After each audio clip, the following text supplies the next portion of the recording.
Ladies and gentlemen, welcome into my official NFL Week number 8 picks and predictions, where I predict the final score of every NFL game for this week number 8. And we begin Thursday Night Football, AFC versus NFC, Lamar Jackson versus Tom Brady. Both of these teams kind of struggling. You've got Baltimore, Lamar Jackson, that passing game.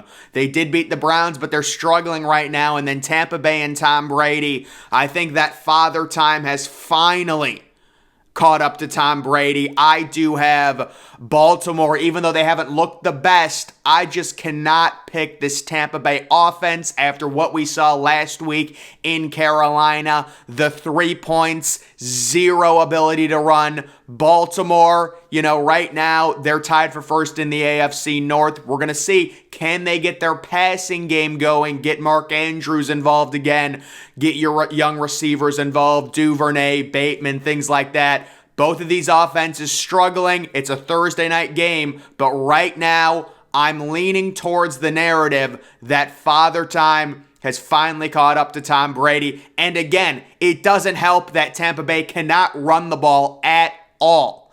Also, Baltimore has a decent enough defense, I think, on the road as 1.5-point favorites. They get the win and they cover. Moving to the London game. So this game is on ESPN Plus. I believe you have to pay for that. It is so ridiculous what the NFL has done to their product, making these games streaming only on Thursday night. Now we've got a London game that can only be viewed through ESPN Plus.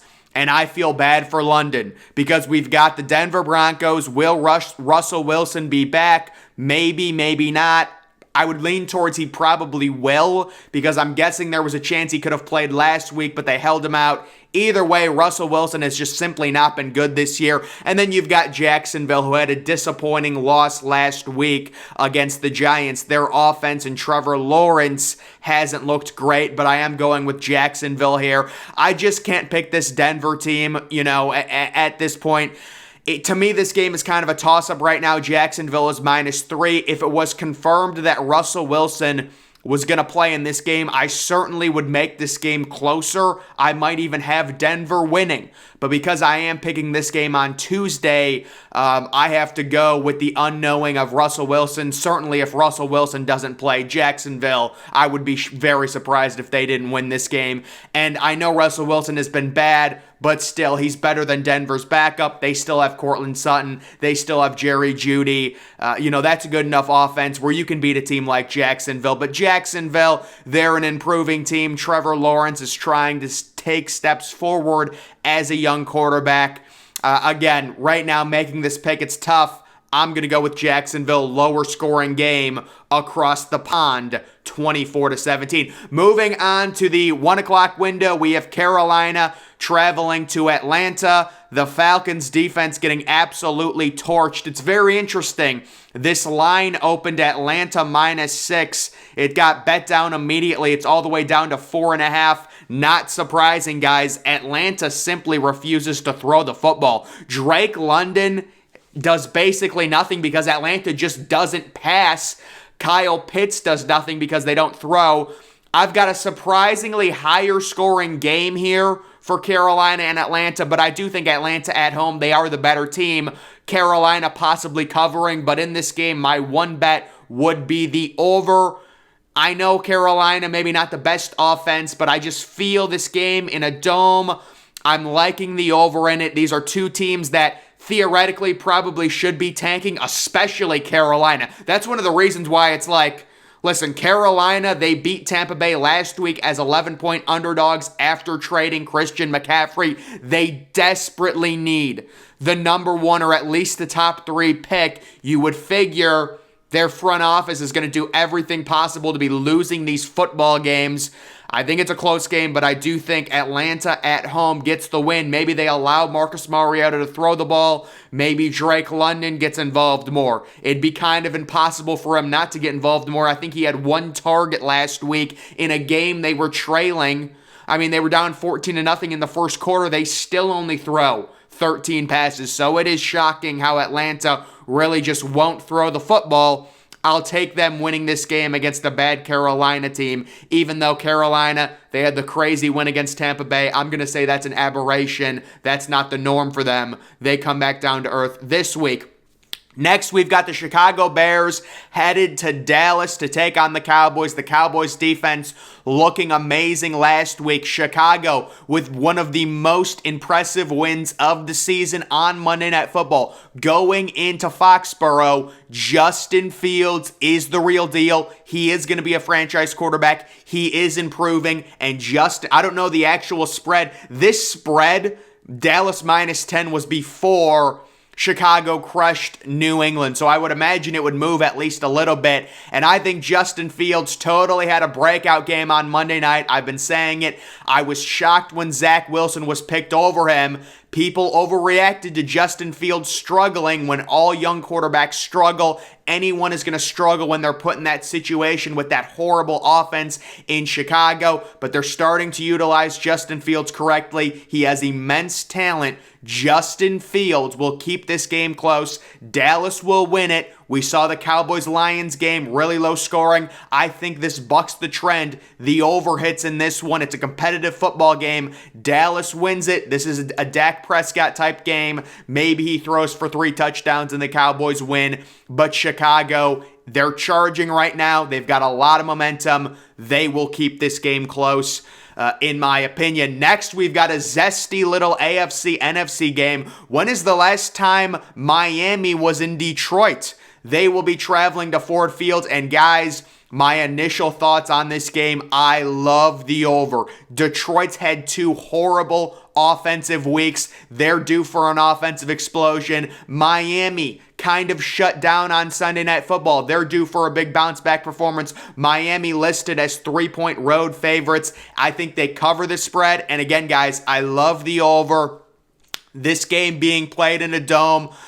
Tagovailoa, I think he's going to erupt for possibly 3 passing touchdowns, and then that Detroit offense possibly getting DeAndre Swift back, possibly getting, I don't know what Amon-Ra St. Brown's status is, but maybe they get him back. Either way, I'm liking this game to be a higher scoring one, with Miami and their offense having a bounce back performance, getting the win and covering the spread. Next, we have Arizona traveling to Minnesota. And my initial thoughts on this game, just because I don't think Minnesota, is a team that I would think would be 6-1, my initial thoughts was to take Arizona in the upset. But guys, I'm trying to be smarter. Minnesota is coming off a bye week. Arizona, yes, they've been good on the road, but that's not something you can really rely on. I will take Minnesota in a 1 o'clock game at home to win 26-20. Again, they're healthier. They're coming off the bye. They're well rested. They're the better team. I should not, normally I would just pick Arizona because I don't think Minnesota is going to be a 6-1 football team, but you can't do that. You've just got to pick the games.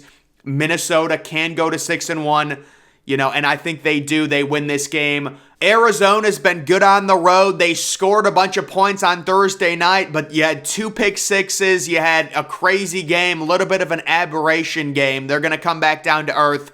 Minnesota will win this one. Next, we've got the Raiders traveling to New Orleans to take on the Saints. And guys, my initial thoughts just looking at these 2 teams, I love the over. Every Saints game goes over. You've got the Raiders, whose offense looked really good last week. This is going to be a total shootout, in my opinion. I do like Vegas to get another win over New Orleans. We'll see. New Orleans every week seems like they have 30 question marks. Will Michael Thomas play? Will Jameis Winston play? Will Marshawn Lattimore play? Possibly. They had the Thursday night game, extra rest. They should be more healthy. But I don't know if any of those guys will play. I will take the Raiders. I like their offense. Josh Jacobs, you've got Devontae Adams. Derek Carr isn't horrible. They have enough weapons to really win a shootout in this situation. They will win on the road, and the over will hit. Next, we've got New England traveling to take on the Jets. New England was originally listed as 2-point favorites, although that was before the Monday night game. I don't know if that's changed at all. If it has changed, I'm guessing it's probably a pick 'em. Unfortunately for the Jets, Breece Hall, the injury, it is surprising the Jets' overall record right now. I think even after the loss, New England's been a team. They've been very streaky. They'll play really good one week on defense. The next week, they'll look terrible. I love the under in this game. I think New England starts Mac Jones after Bailey Zappi struggled on Monday night. Lower scoring game. Bill Belichick's defense shows up. New England gets the win, 20-13 in that one. Next, we have Pittsburgh traveling to Philadelphia to take on the Eagles. Philadelphia coming off their bye week, they're 11-point favorites. Pittsburgh really impressed me against Miami, keeping that game close. And guys, I love Pittsburgh to keep this game close and cover the spread fairly easily. They've got a great culture. Kenny Pickett is playing better. They've got a great supporting cast of receivers surrounding him. You know, he's only going to get better with experience. You've also got Najee Harris, and you've got a Pittsburgh defense. Even without TJ Watt, they are still talented. Philadelphia isn't going to continue playing this well. They're going to win this game, but Pittsburgh seems, a very easy, cover here, cover the 11-point spread in that one. It will be a competitive game. We're talking about in the same state. There's a bit of a rivalry there. There's probably some bad blood. Pittsburgh's going to be ready to go. They're going to keep the game close.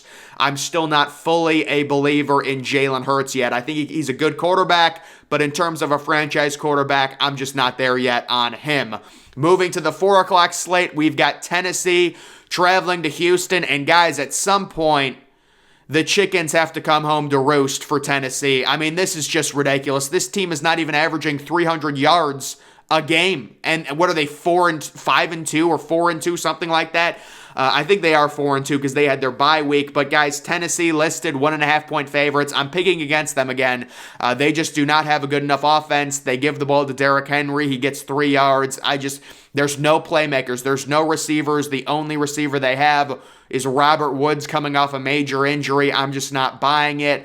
As for Houston, yes, Houston's not the best team, but they play hard. They've got a good enough defense to where they can win a game like this at home. Davis Mills moves the ball enough. They've got a young, exciting running back. Brandon Cooks is a pretty good receiver.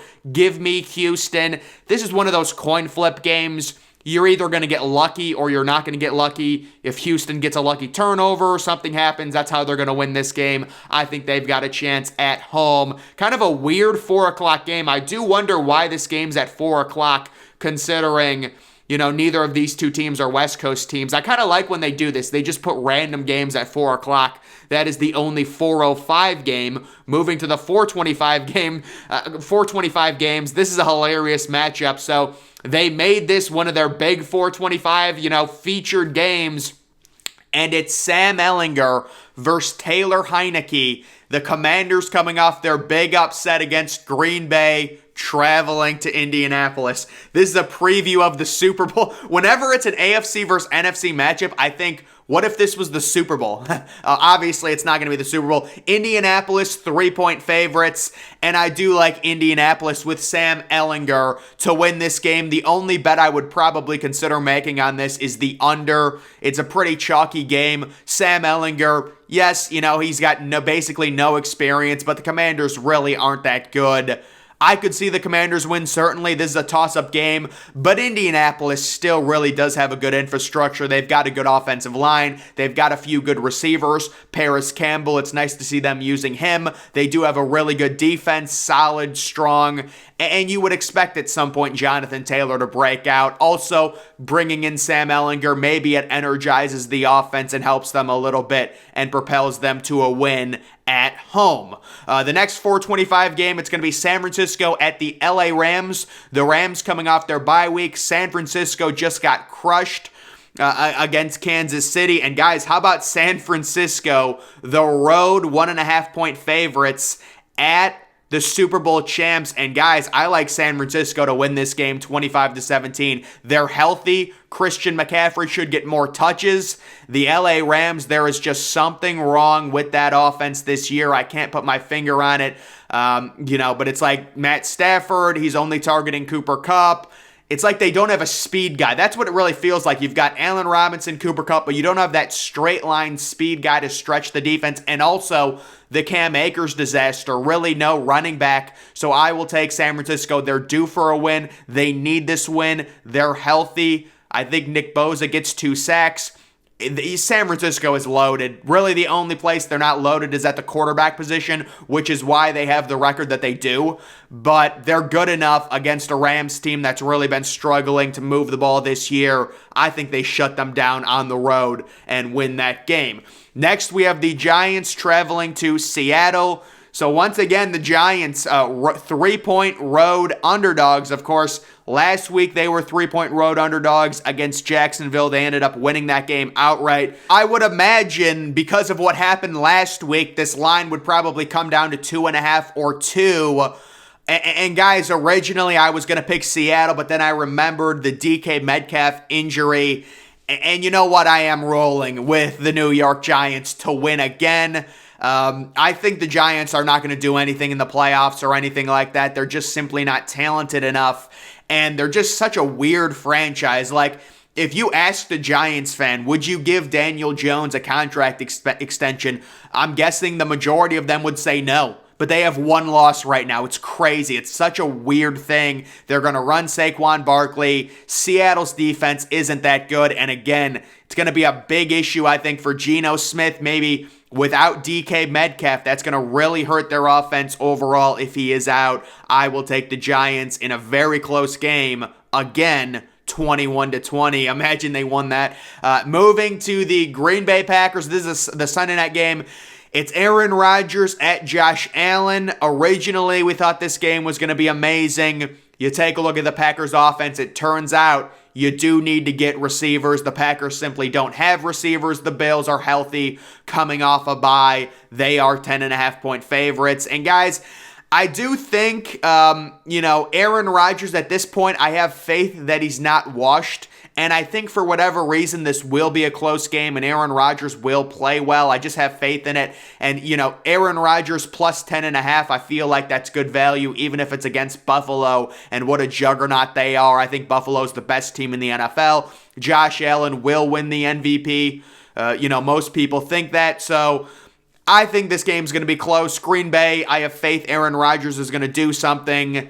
People are saying he's washed. I don't think he is. It's going to be a surprise. It's the NFL. They'll keep it close, but Buffalo will win on Sunday night. And then moving on to the Monday night game, this is the Halloween night game, and we've got great Halloween colors here. It is Cincinnati traveling to Cleveland. Guys, the over is a lock in this game. It's Halloween night. It's Monday Night Football. You're going to see a lot of these Monday night games start going over.